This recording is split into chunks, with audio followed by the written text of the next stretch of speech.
शुभ प्रभात मेरे प्यारे बच्चों। आज हम बड़े भाई साहब कहानी पृष्ठ संख्या 56 से आरंभ करेंगे। इस तरह अंग्रेजी पढ़ोगे तो जिंदगी भर पढ़ते रहोगे और एक हर्फ ना आएगा। अंग्रेजी पढ़ना कोई हंसी खेल नहीं है कि जो चाहे पढ़ ले। नहीं ऐरा गैरा नत्थु खैरा, सभी अंग्रेजी में विद्वान हो जाते। यहाँ दिन रात आंखें फोड़नी पड़ती है और खून जलाना पड़ता है, तब कहीं यह विद्या आती है। और आती क्या है? हाँ कहने को आ जाती है। बड़े बड़े विद्वान भी शुद्ध अंग्रेजी नहीं लिख सकते, बोलना तो दूर रहा। और मैं कहता हूँ, तुम इतने घोंगा हो कि मुझे देखकर भी सबक नहीं लेते। मैं कितनी मेहनत करता हूँ, यह तुम अपनी आंखों से देखते हो। अगर नहीं देखते तो यह तुम्हारी आंखों का कसूर है, तुम्हारी बुद्धि का कसूर है। इतने मेले तमाशे होते हैं, मुझे तुमने कभी देखने जाते देखा है? रोज ही क्रिकेट और हॉकी मैच होते हैं। मैं पास नहीं फटकता, हमेशा पढ़ता रहता हूँ। उस पर भी एक एक दर्जे में 2-2, 3-3 साल पढ़ा रहता हूँ।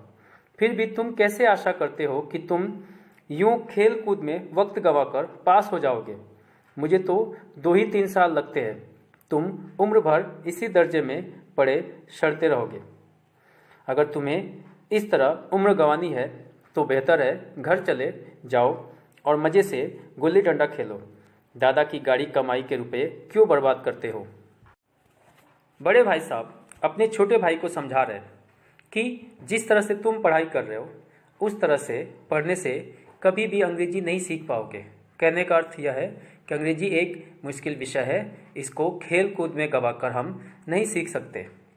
अगर ऐसा ही होता तो कोई भी ऐरा गैरा इसको सीख लेता और इसमें विद्वान हो जाता। अंग्रेजी सीखने के लिए दिन रात आंखें फोड़नी पड़ती है, अर्थात कड़ी परिश्रम करना पड़ता है, तब जाकर यह विद्या आती है। और आती क्या है? सिर्फ कहने के लिए आ जाती है कि हाँ मुझे अंग्रेजी आता है। बड़े बड़े विद्वान भी शुद्ध अंग्रेजी नहीं लिख सकते, फिर बोलना तो और भी कठिन है। और तुम तो इतने घोंगा हो, अर्थात इतने धीमे हो, इतने धीरे धीरे चलते हो कि मुझे देखकर भी सबक नहीं लेते।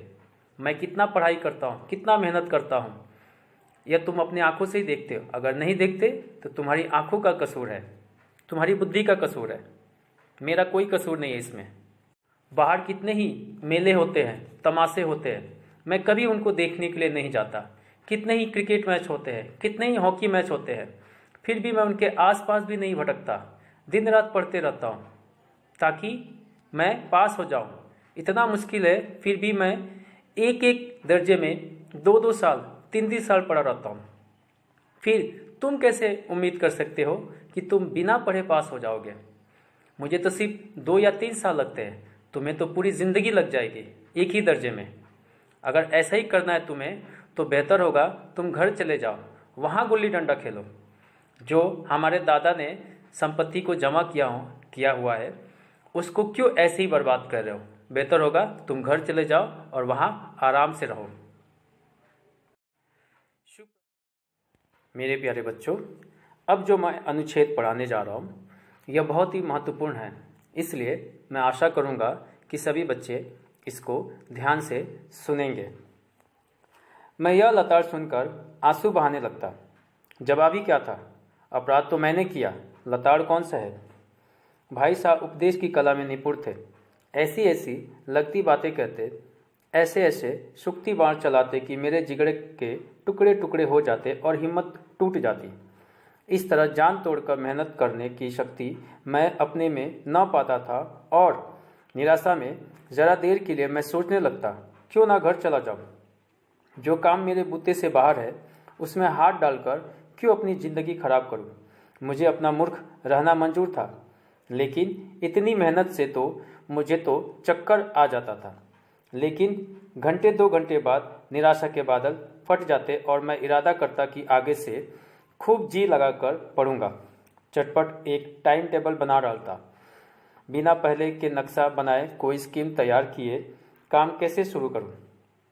टाइम टेबल में खेल कूद की मत बिल्कुल उड़ जाती। प्रातःकाल 6 बजे से उठना, मुंह हाथ धो नाश्ता कर पढ़ने बैठ जाना। 6 से 8 तक अंग्रेजी, 8 से 9 तक हिसाब, 9 से 9:30 तक इतिहास, फिर भोजन और स्कूल। 3:30 बजे स्कूल से वापस होकर आधा घंटा आराम। 4 से 5 तक भूगोल, 5 से 6 तक ग्रामर, आधा घंटा हॉस्टल के सामने ही टहलना। 6:30 से 7 तक अंग्रेजी कंपोजिशन। फिर भोजन करके 8 से 9 तक अनुवाद, 9 से 10 तक हिंदी, 10 से 11 तक विविध विषय, फिर विश्राम।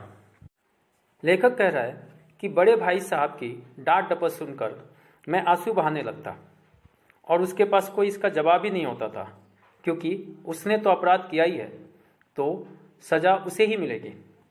बड़े भाई साहब उपदेश देने की कला में निपुण थे, अर्थात बहुत माहिर थे। ऐसी ऐसी बातें कहते कि सीना छल्ली हो जाता और हिम्मत टूट जाती। लेखक सोचने लगता कि जी तोड़ मेहनत करने की क्षमता मेरे अंदर नहीं है, और थोड़ी देर के लिए वो सोचने लगता कि क्यों ना मैं घर ही चला जाऊं। वह काम क्यों करूं जो मेरे बलबूते नहीं हो सकता, जो मुझसे होना संभव ही नहीं है। लेखक को अपना मूर्ख कहना मंजूर था, लेकिन पढ़ाई बहुत मुश्किल काम था और पढ़ाई कर कर अपना जान गंवाना बहुत ही मुश्किल काम लगता था। इतना मुश्किल कि उसे चक्कर आने लगता था। परंतु 2 घंटे बाद ही उसके निराशा के बादल छट जाते और वह निश्चय करता कि अब से अच्छे से पढ़ूंगा और बड़े भाई साहब को कहने का एक भी मौका नहीं दूंगा। इसलिए वह फटाफट एक टाइम टेबल बना देता जिसमें खेलने के लिए कोई भी स्थान नहीं होता। टाइम टेबल कुछ इस प्रकार होता: सुबह 6 बजे उठना, उसके बाद हाथ मुंह धोकर नाश्ता करना, उसके बाद पढ़ने बैठ जाना। 6 से 8 बजे तक अंग्रेजी पढ़ना, 8 से 9 तक हिसाब अर्थात गणित, मैथ्स, 9 से 9:30 तक इतिहास, उसके बाद भोजन करना, फिर स्कूल जाना। 3:30 बजे स्कूल से वापस आना और आधे घंटे के लिए आराम करना।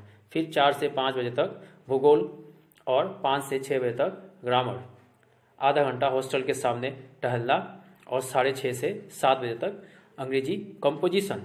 फिर भोजन करके 8 से 9 तक अनुवाद, यहाँ हिंदी से अंग्रेजी में अनुवाद का जिक्र किया गया है। 9 से 10 तक हिंदी और 10 से 11 तक विविध विषय। विविध अर्थात जितने भी विषय है उनका एक बार पुनरावृत्ति अर्थात रिवीजन। फिर विश्राम करना। मगर टाइम टेबल बना लेना एक बात है, उस पर अमल करना दूसरी बात। पहले दिन उसकी अवहेलना शुरू हो जाती। मैदान की वह सुखद हरियाली, हवा के हल्के हल्के झोंके, फुटबॉल की वह उछल कूद, कबड्डी के वह दाव घात, वॉलीबॉल की वह तेजी और फुर्ती मुझे अज्ञात और अनिवार्य रूप से खींच ले जाती और वहाँ जाते ही मैं सब कुछ भूल जाता। वह जानलेवा टाइम टेबल, वह आँख फोड़ पुस्तकें किसी की याद न रहती और भाई साहब को नसीहत और फजीहत का अवसर मिल जाता। मैं उनके साये से भागता, उनकी आंखों से दूर रहने की चेष्टा करता, कमरे में इस तरह दबे पावाता कि उन्हें खबर न हो। उनकी नज़र मेरी ओर उठी और मेरे प्राण निकले। हमेशा सिर पर एक नंगी तलवार सी लटकती मालूम होती। फिर भी जैसे मौत और विपत्ति के बीच भी आदमी मोह और माया के बंधन में जकड़ा रहता है, मैं फटकार और घुसड़ियाँ खाकर भी खेल कूद का तिरस्कार न कर सकता था। लेखक यहाँ यह कहना चाहता है कि टाइम टेबल बना लेना एक बात होती है और उसके अनुसार पढ़ाई करना दूसरी बात। टाइम टेबल बनाने के पहले दिन से ही उसकी अवहेलना यानी अनदेखा करना शुरू हो जाता था। जैसे ही मैदान की वह हरियाली और वहाँ पर बच्चों को खेलते हुए देखता, कबड्डी खेलते हुए, फुटबॉल खेलते हुए, वॉलीबॉल खेलते हुए, तो न जाने ऐसा लगता जैसे कोई अदृश्य शक्ति उसे मैदान में खींच रही है और वह मैदान में चला जाता। वहाँ जाकर वह सब कुछ भूल जाता। टाइम टेबल उसने बनाया हुआ है और पुस्तकें टेबल पर रखी हुई है, उसको पढ़ाई करना है, ये सब वो मैदान में जाकर भूल जाता और बड़े भाई साहब को एक बार फिर से उसको डांटने का मौका मिल जाता। लेखक अपने बड़े भाई के साये से भी दूर भागने लगता। वह कमरे में चुपके से आता ताकि बड़े भाई को पता ना चले। बड़े भाई साहब की नज़र उठी और लेखक का प्राण निकल गया ऐसा प्रतीत होता। हर समय ऐसा लगता कि उसके गले पर एक नंगी तलवार लटकी हुई है जो कभी भी उसका सर धड़ से अलग कर सकती है, अर्थात कभी भी भाई साहब की नज़र उस पर पड़ सकती है और भाई साहब अपना नसीहत देना शुरू कर सकते हैं।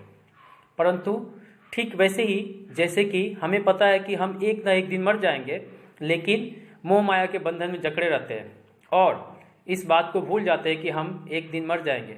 ठीक वैसे ही लेखक को पता है कि भाई साहब उसको डांटेंगे, परंतु मैदान में जाते ही वह सब कुछ भूल जाता। उसका वह एक सुखद अनुभव होता मैदान में खेलने का।